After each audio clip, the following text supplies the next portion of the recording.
네, 우리는 고린도후서 3장 전체를 다 읽었습니다. 3장을 전체를 다 말씀드릴 건 아니고 서론 오늘은 고린도후서의 전반적인 내용을 말씀을 드리고 몇 번에 걸쳐서 좀 더 자세하게 말씀을 드리려고 하고 오늘은 이 앞부분 단락과 전반적인 내용에 대해서 말씀을 드리려고 합니다. 우리가 지금 개혁신학의 정수 이 책을 읽고 있는 것도 있고 그래서 몇 번에 걸쳐서 좀 말씀을 드리려고 합니다. 바울이 살고 있던 당대에도 어떤 문화가 있었느냐 하면 어떤 사람이 어디에 이렇게 가서 이렇게 교사를 한다든지 아니면 사람들에게 어떤 받아들여져서 직분을 맡는다든지 할 때에 그 사람의 평판이나 능력에 대해서 추천서를 써주는 그런 문화가 있었습니다.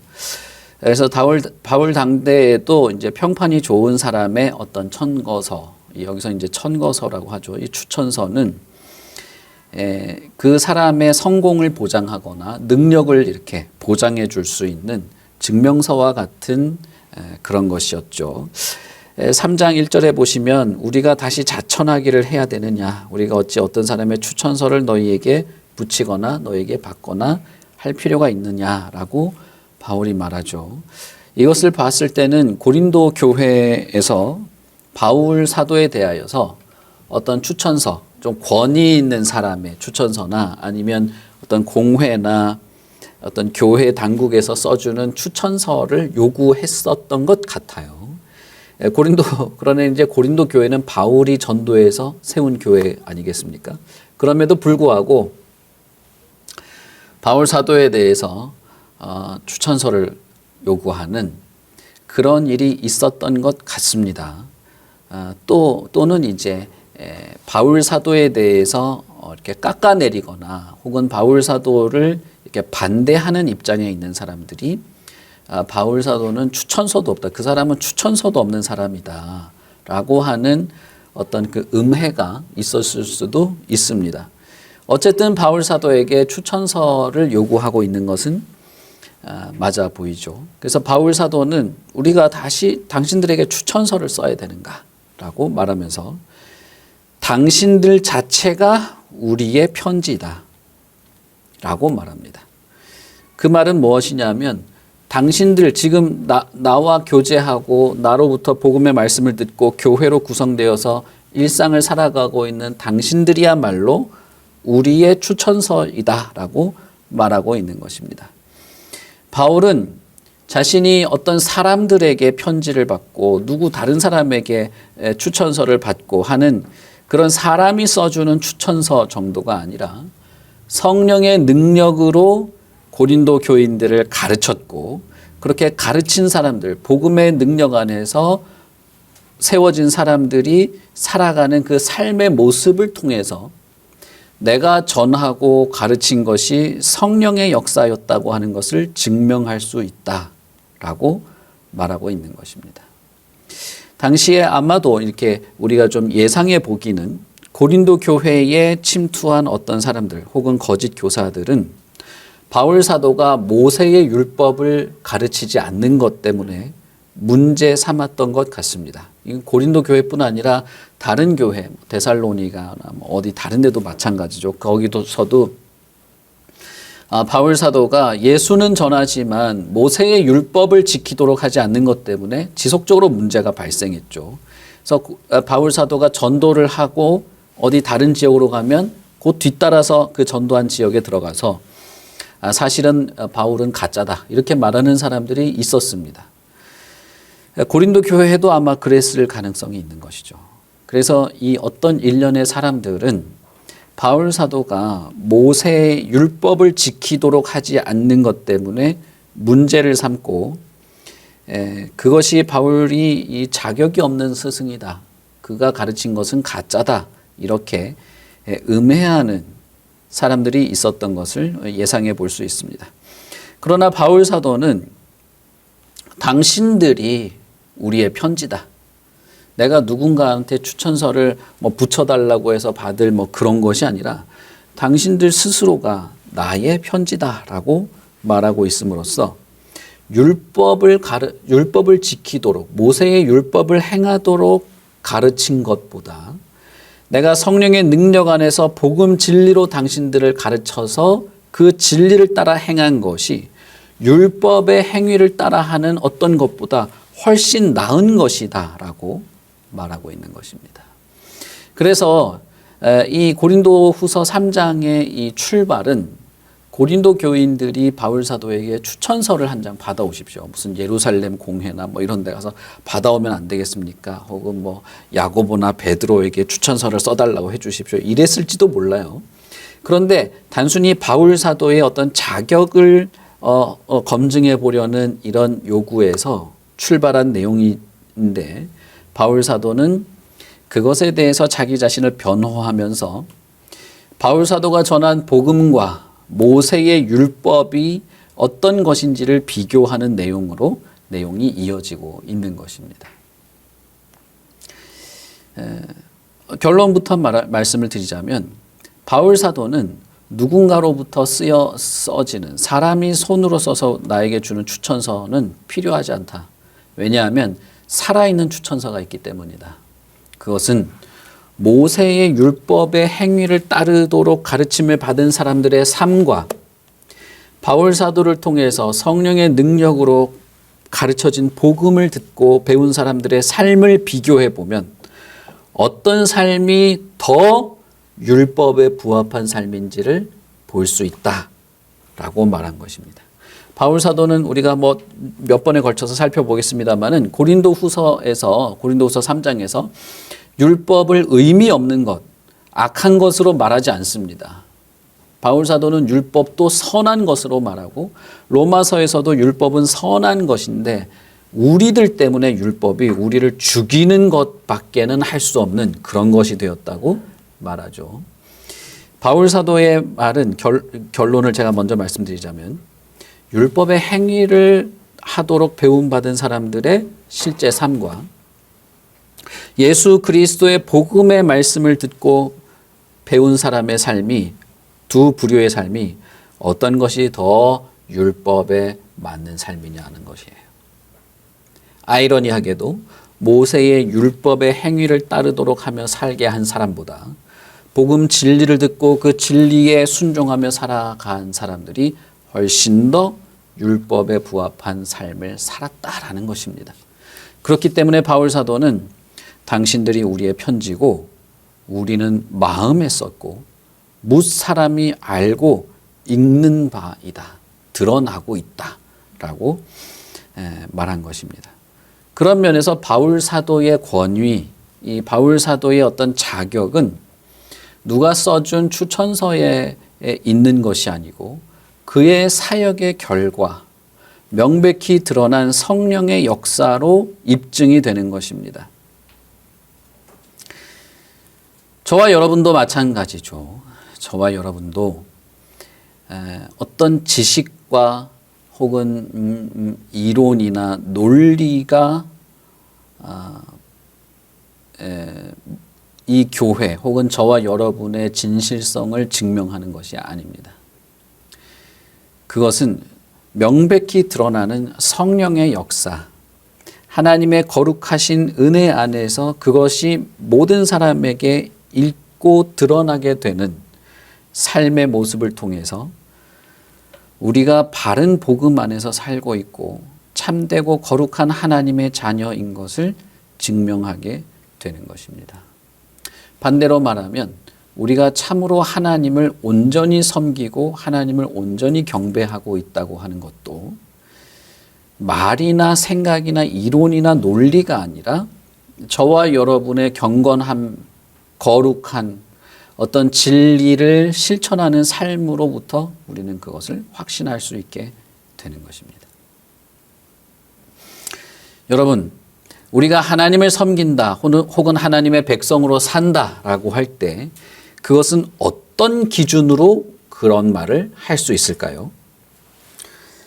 우리가 하나님의 백성입니다 라고 말하고 우리는 하나님을 믿고 따릅니다 라고 하고 혹은 하나님을 우리는 섬깁니다 라고 할 때 그것을 우리는 어떤 기준으로 그런 말을 할 수가 있을까요?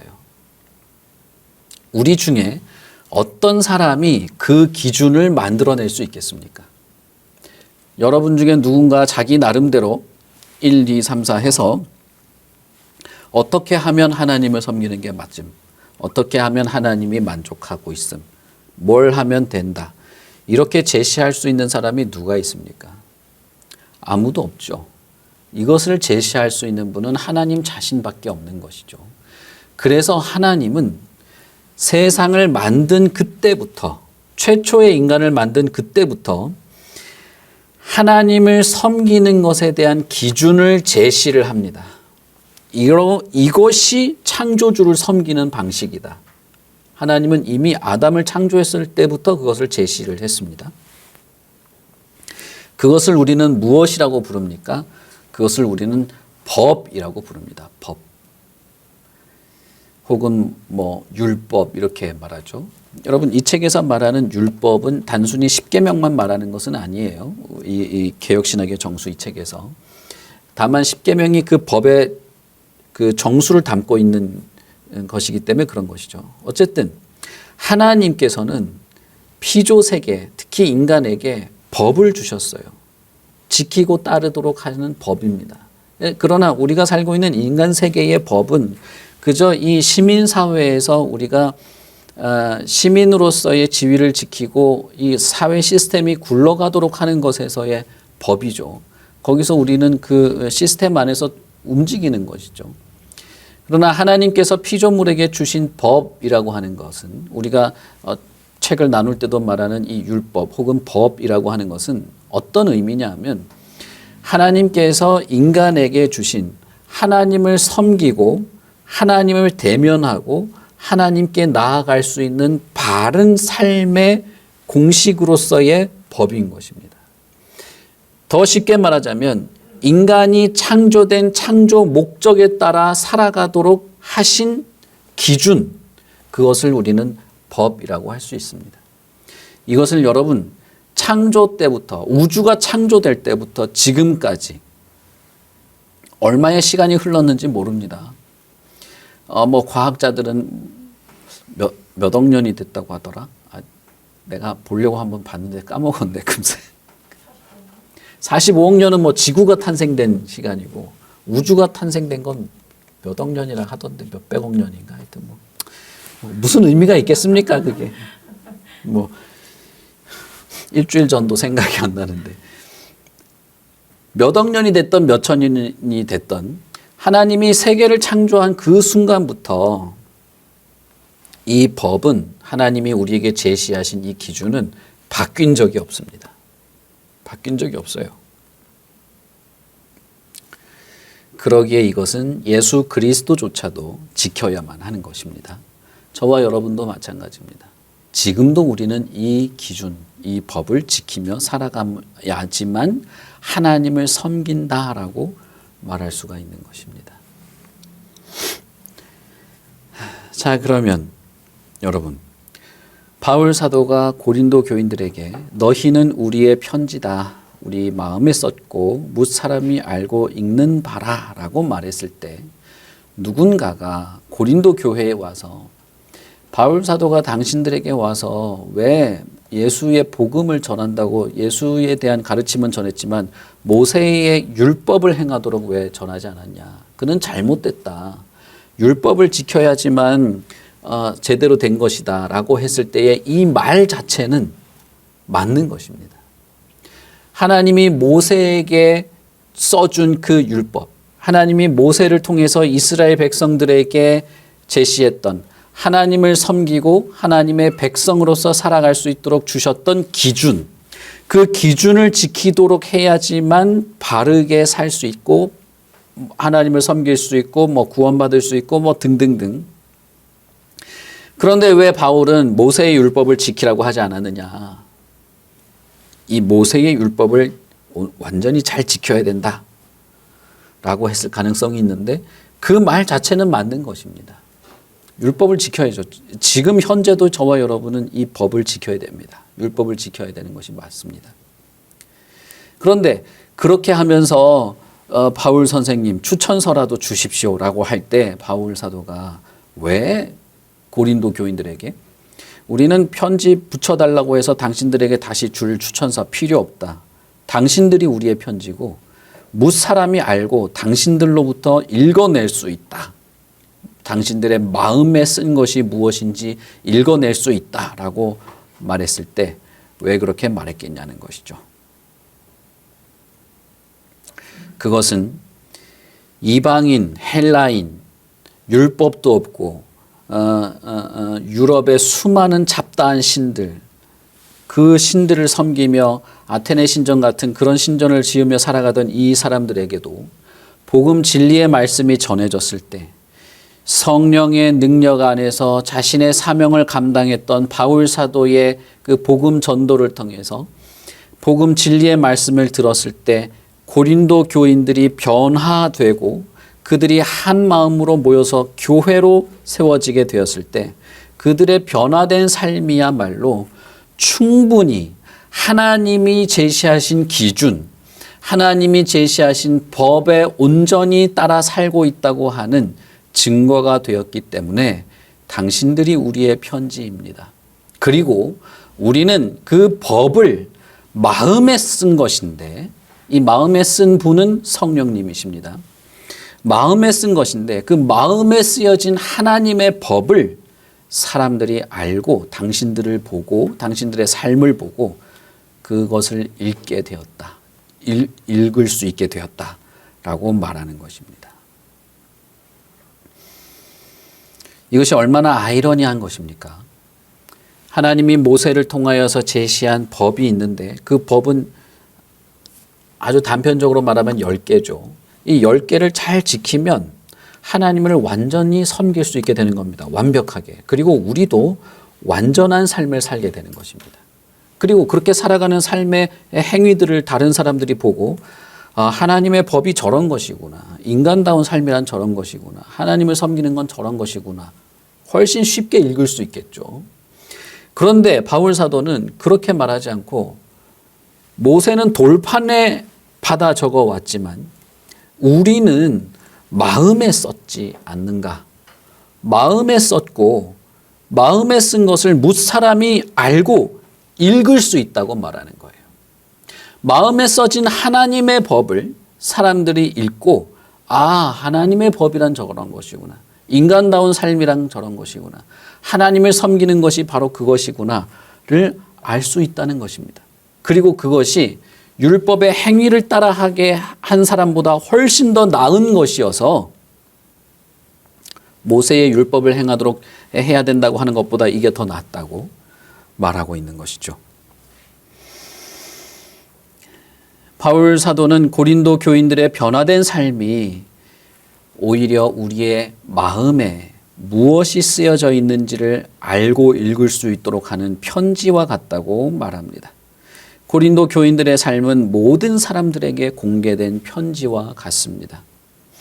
따라서 고린도 교인들이 행한 것은 무엇이든지 복음 진리로부터 받은 것의 어떤 열매이고 바울 사도의 사역의 결실이고 그리고 그 사역이 온전한 것이었음을 드러내게 되는 것입니다. 바꾸어 말하자면 고린도 교인들의 삶의 모습들이 그들이 행하고 삶에서 일상에서 행한 것이 무엇이든지 그들이 온전한 복음 진리의 말씀 안에서 자라고 있음을 증명하게 되는 것이라는 겁니다. 그것이 어째서 그런가? 어째서 바울 사도는 이렇게 말할 수 있었는가? 그것을 3절부터 바울 사도는 말하고 있는 것이죠. 너희는 우리로 말미암아 나타난 그리스도의 편지니 이는 먹으로 쓴 것이 아니고 오직 살아계신 하나님의 영으로 쓴 것이며 또 돌판에 쓴 것이 아니요 오직 육의 마음판에 쓴 것이라. 우리가 그리스도로 말미암아 하나님을 향하여 이 같은 확신이 있다라고 말하고 있습니다. 바울 사도가 이렇게 확신하게 된 것은 고린도 교인들의 마음에 쓰여진 그리스도로부터 온 이 내용은 먹으로 쓴 것이 아니다. 하나님의 영으로, 성령으로 쓰여진 것이다. 그래서 우리는 확신한다. 훨씬 더 우월한 것.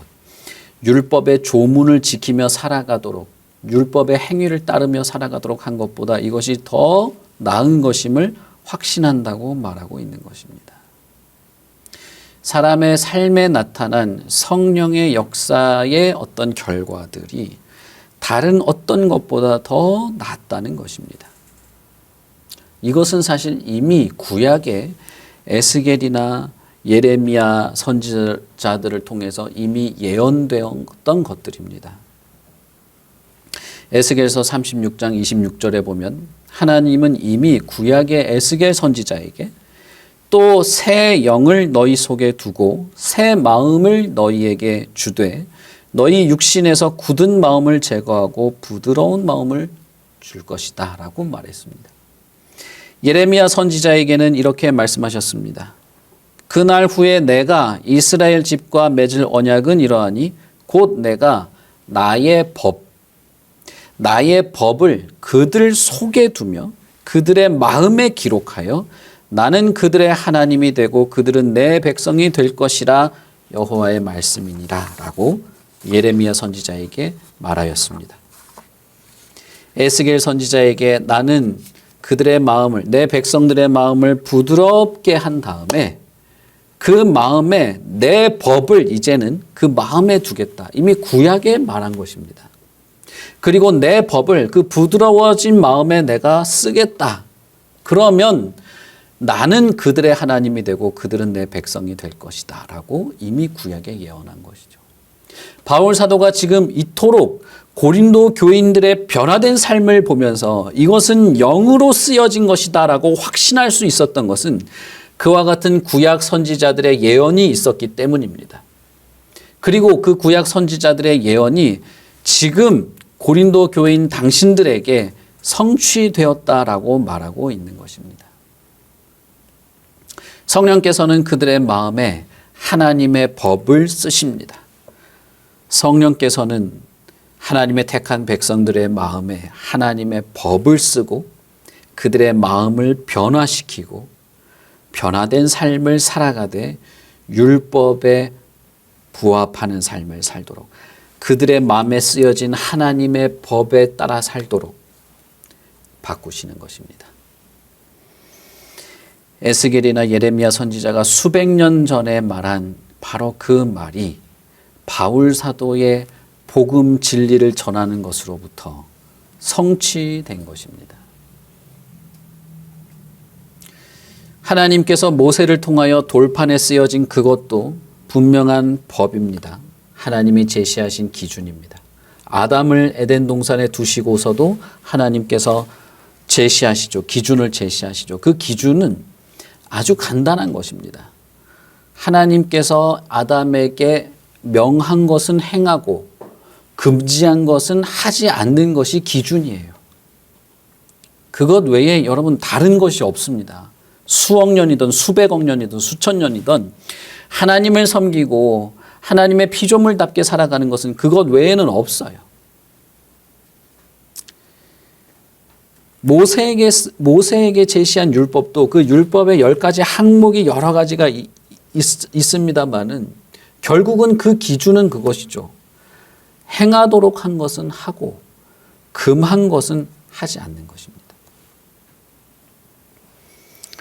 그러나 그 율법의 돌판에 쓰여진 율법 조문은 왜 죽이는 것이 되었는가? 6절에 보시면 바울 사도는 이렇게 말하죠. 율법 조문은 죽이는 것이다. 그러나 영은 살리는 것이다. 라고 말하죠. 유대인들은 모세에게 받은 이 10가지의 계명만, 10가지의 하나님의 법만으로는 자신들이 온전히 그 계명을 지키고 그 기준에 부합하며 살 수 없다는 것을 알았습니다. 그것을 느꼈죠.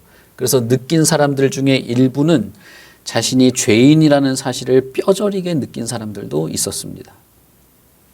이 기준에 부합하지 못하면 아담과 똑같은 자인 것이죠.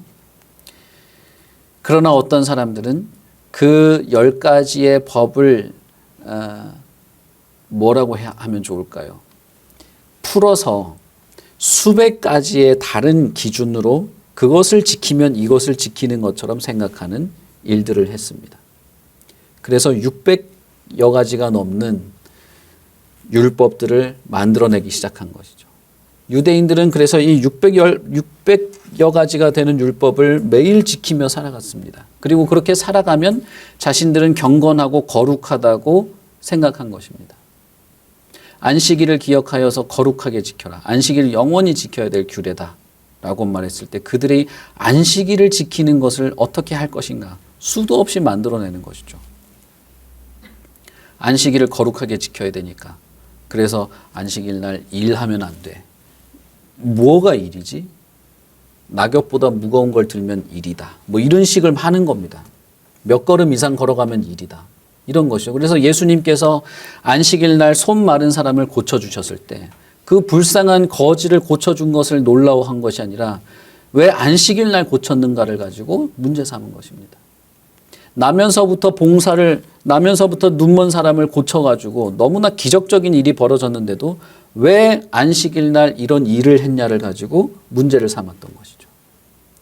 그들은 율법 조문을 지키는 것에 문제를 삼았지만 훨씬 더 중요하고 근본적인 문제는 그것이 하나님을 만족하게 하고 하나님을 섬기고 그것이 의고 선이고 거룩하다라고 하는 생각을 가지고 있었던 것입니다. 여러분, 저와 여러분도 지금도 마찬가지입니다.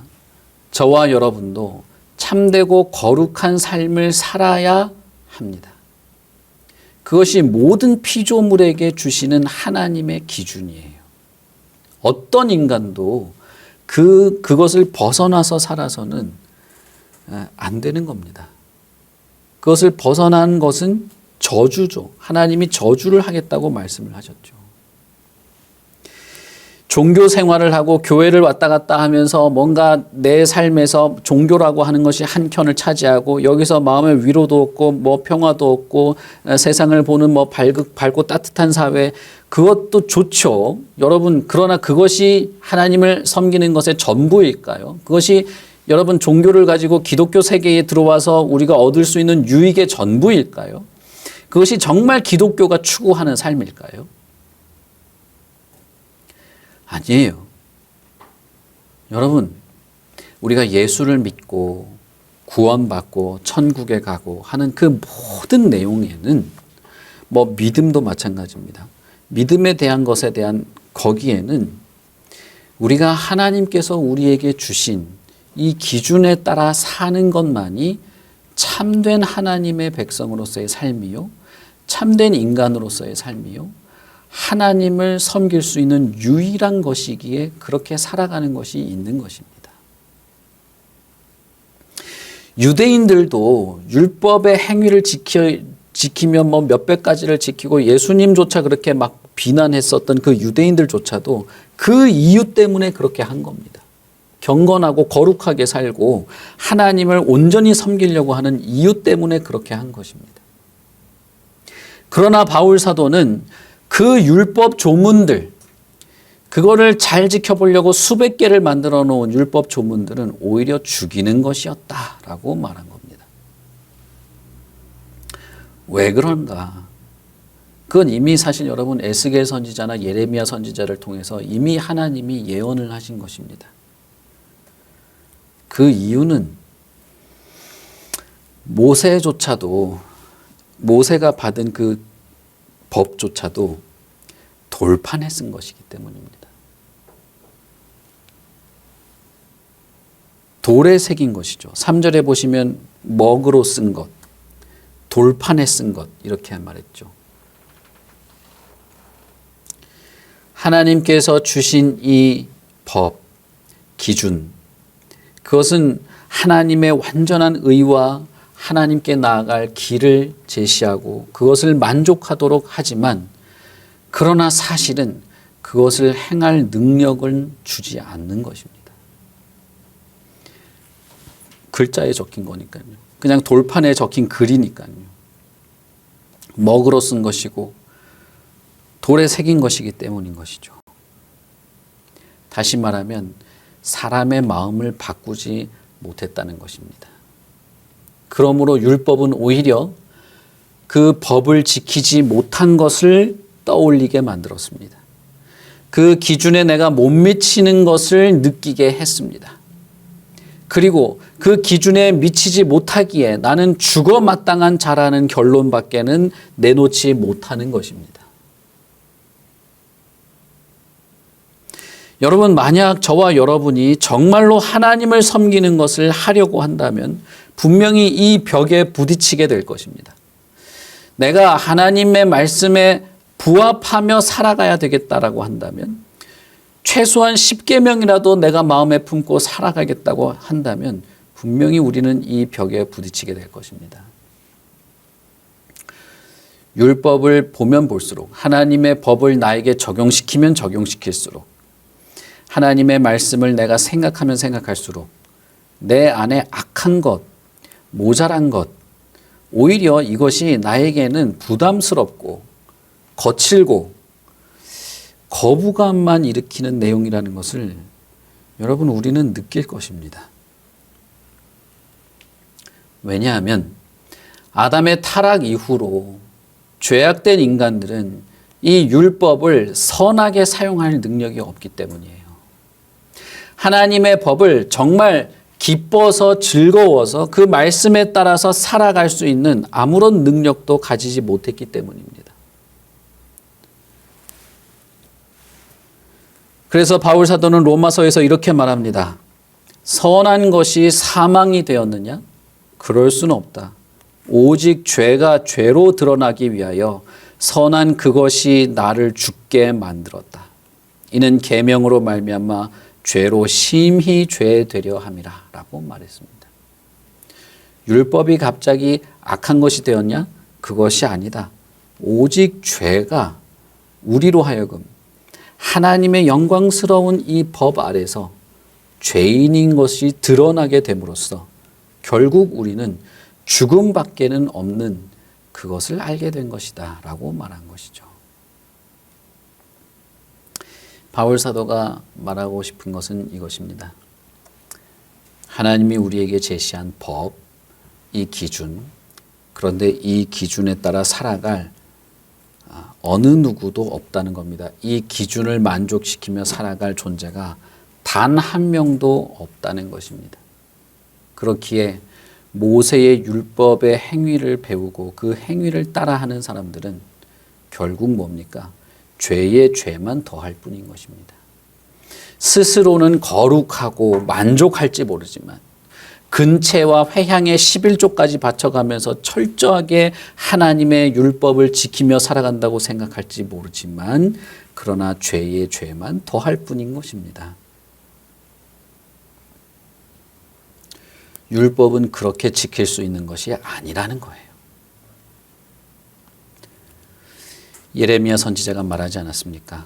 하나님께서 스스로 이렇게 말씀했다. 너희의 마음에 내 법을 두겠다. 너희의 마음에 내 법을 새기겠다. 그러면 나는 너희의 하나님이 되고 너희는 내 백성이 될 것이다. 바울 사도는 그것이 복음 진리 안에서 이루어지고 있음을 확신하고 있습니다. 우리가 복음을 듣고 하나님의 진리 안에서 하나님이 베푸시는 그 모든 은혜로운 것들을 믿고 예수 그리스도를 나의 주와 구주로 믿고 나의 죄인 된 것을 하나님 앞에 내어놓고 성령께서 나를 구해 주시기를 바랄 때, 그것을 믿고 의지할 때 성령께서는 돌판에 쓴 것이 아니라 저와 여러분의 마음에 하나님의 법을 새기십니다. 그럼으로써 이제는 내가 논리와 이론이 아니라 내 마음에서부터 우러나는 하나님의 법에 대한 관심, 하나님의 진리, 하나님의 기준에 대한 어떤 감사, 그것에 대한 내 마음의 자발적인 기쁨으로 말미암아 그렇게 살아가게 되는 것입니다. 그럼으로써 그것은 우리를 죽이는 것이 아니라 살리는 것이죠. 성령으로 그 마음에 새긴 것이야말로 율법을 율법답게 지킬 수 있게 되는 것입니다. 모세는 하나님으로부터 그 돌판을 받아올 때, 하나님의 법을 받을 때 그것이 너무나 영광스러운 것이었기 때문에 인간을 인간답게 살게 하고 하나님을 완전히 섬길 수 있는 내용이었기 때문에 그것은 무척이나 영광스러운 것이었습니다. 그래서 그 돌판을 받아 내려올 때 모세의 얼굴에서 광채가 나기 시작했어요. 사람들이 모세의 얼굴을 쳐다볼 수 없었습니다. 그래서 어떻게 했습니까? 모세는 그 얼굴에 빛을 가리기 위해서 수건을 덮었었던 것이죠. 수건을 덮으니까 그 빛을 가릴 수 있었던 것입니다. 바울 사도는 그것조차도, 돌판에 받아온 그것조차도 그렇게 광채가 날 만큼 영광스러운 것이었으나 그러나 수건으로 덮으니 가려질 정도였다. 그런데 마음으로 쓴 이것, 마음에 쓴 것, 영으로 쓰여진 것, 우리로 하여금 의를 추구하며 살게 만드는 이 의로운 것은 얼마나 더 영광스럽겠는가? 얼마나 더 광채가 나겠는가? 이것은 수건으로 덮는다고 가려질 수 있는 것이 아니기에 이것은 훨씬 더 영광스러운 것이다 라고 말한 것입니다. 왜 고린도 교인들의 삶을 보고 사람들이 그 사람들의 마음에 무엇이 쓰여져 있는지를 알고 읽을 수 있다고 말했느냐 하면 그것은 가리워지거나 감추어질 수 없는 것이기 때문에 그렇게 한 것입니다. 모세의 얼굴의 광채도 영원히 지속된 게 아니에요. 그것은 얼마 이후에 광채가 꺼졌어요. 불이 꺼졌어요. 그러나 그 빛이 잠깐 있는 동안에라도 수건을 덮으니까 덮어질 정도였는데 성령의 능력으로 전하여지는 복음의 말씀은, 예수 그리스도의 복음은 그 복음을 듣고 그 복음의 말씀에 겸손하게 나아가는, 하나님이 나를 용서하시는 분이라는 사실에 대한 믿음만으로도 그것에 대해서 내가 알고 그 하나님의 용서의 은혜에 나도 내가 의지하는 그 사람에게는 성령께서 그 마음에 하나님의 법을 새기시는 것입니다. 돌판에 쓰여진 건 사람의 마음을 바꾸지 못했어요. 그러나 영으로 사람의 영혼에 쓴 것, 마음에 쓴 것은 그 사람의 마음을 바꾸는 것입니다. 그래서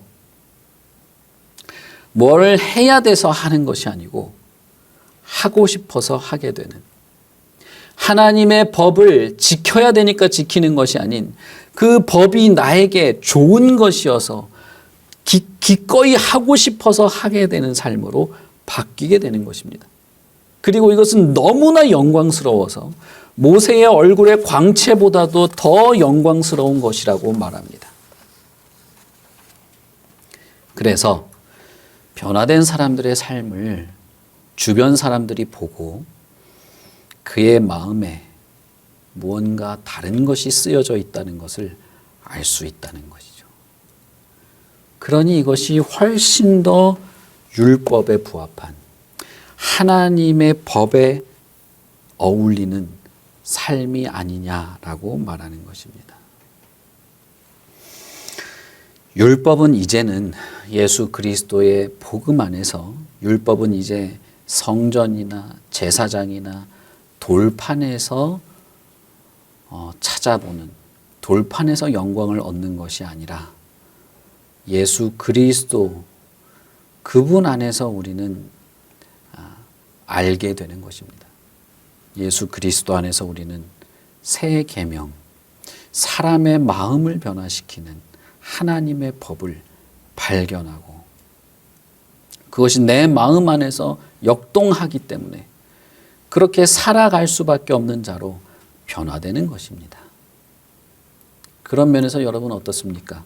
우리에게 이 율법이라고 하는 것, 하나님의 법 혹은 뭐 기준 뭐든요. 십계명이든 뭐든 그것은 우리에게는 어떤 것입니까? 그것은 하나님을 사랑하는 방식인 것입니다. 하나님을 사랑하고 하나님을 섬기고 내가 정말 나로서 살아갈 수 있는 기꺼이 그렇게 하고 싶어서 하게 되는 삶의 내용인 것입니다. 이것을 발견하게 되었을 때 내가 그런 인간으로 변화되고 있고 변화되었다는 것을 발견하였을 때 그것이 너무나도 기뻤던 것이죠. 구약의 예언이 성취된 것을 알고 그것이 사실이라는 것을 느끼고 내가 참으로 성령 안에서 거듭난 자요 구원받은 자라고 하는 사실을 느끼게 되는 것이죠. 여러분, 예수를 믿는 것은 이것입니다. 복음 진리 안에서 거듭난 자에게 있는 구원의 확신이라고 하는 것도 이런 것입니다. 여러분 어떠세요? 여러분 내면에 어떤 변화가 있습니까? 여러분 내면에서 어떤 것을 확인하십니까?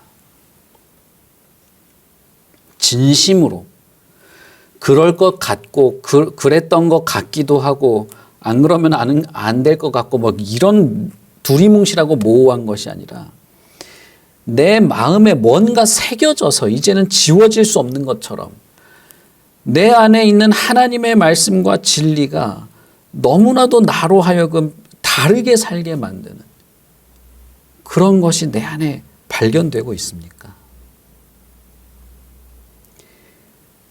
조그만 것이라도 내 안에 그런 것이 있다면 여러분 그것은 우리에게 좋은 것입니다. 그는 하나님의 말씀과 진리를 기뻐하며 따라가 살아가도록 장성하게 될 것입니다. 그러나 반대로 그것이 없다면 여러분 우리는 예수 그리스도를 믿는 믿음으로 우리는 나아가야 하는 것이죠. 그는 예수를 믿는 참된 믿음이 있기를 구해야 하는 것입니다. 예수를 믿고자 하느냐? 예수님께서 그 눈먼 봉사에게 너가 인자를 믿고자 하느냐라고 하는 질문이 지금도 우리에게 있다는 사실을 감사히 여길 수 있는 것이죠. 그 봉사가 뭐라고 말합니까? 믿고 싶습니다. 그렇게 말하지 않습니까? 믿고 싶습니까? 인자가 누구입니까? 여러분 만약에 저와 여러분에게 믿고 싶습니다라고 하는 것이 있다면 저와 여러분은 희망이 있고 소망이 있는 겁니다. 내 안에 그런 것이 있나? 없는 것 같은데 나에게 참된 믿음이 있으면 좋겠다 라고 하는 것이 있다면 여러분은 이미 하나님의 손길 안에 있다는 사실입니다. 내가 죄인이라고? 나한테 무슨 죄가 있어? 이것도 죄야? 이거 인간이 자연스러운 거 아닌가 이거? 근데 그것이 용서받으면 새로운 사람의 인격이 새로운 인격으로 살아갈 수 있다고?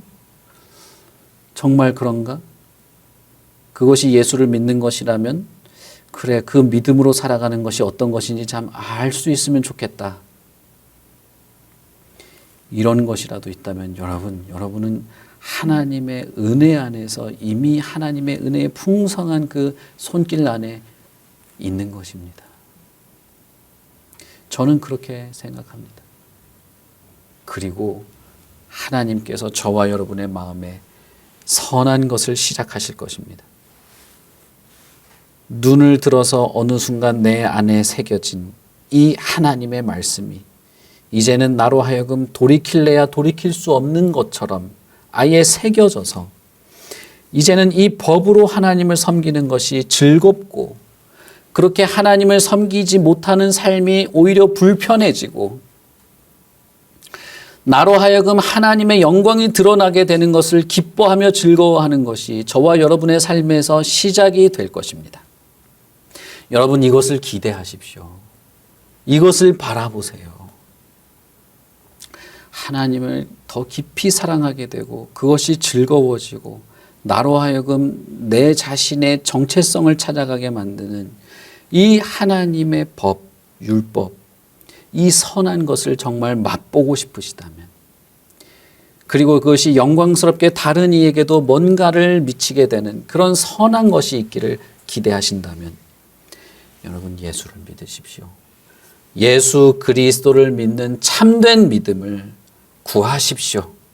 믿고자 하시고 예수님이 누굽니까? 그분이 어떤 분입니까? 무슨 말을 했고 이걸 내가 믿으면 됩니까? 그 믿음이 나에게 있게 해 주십시오라고 구하십시오. 성령께서 하나님의 법을 내 마음에 새겨주시라고 구하십시오. 분명히 하나님은 약속하셨고 이미 수백 년 전에 약속한 그것이 성취된 것을 보고 확신하며 기뻐했던 바울사도 다른 건 다 필요 없고 당신들의 삶이 내 사역의 증거고 추천서라고 말했던 바울사도 같이 저와 여러분도 그렇게 될 줄 믿습니다. 우리 같이 기도하겠습니다.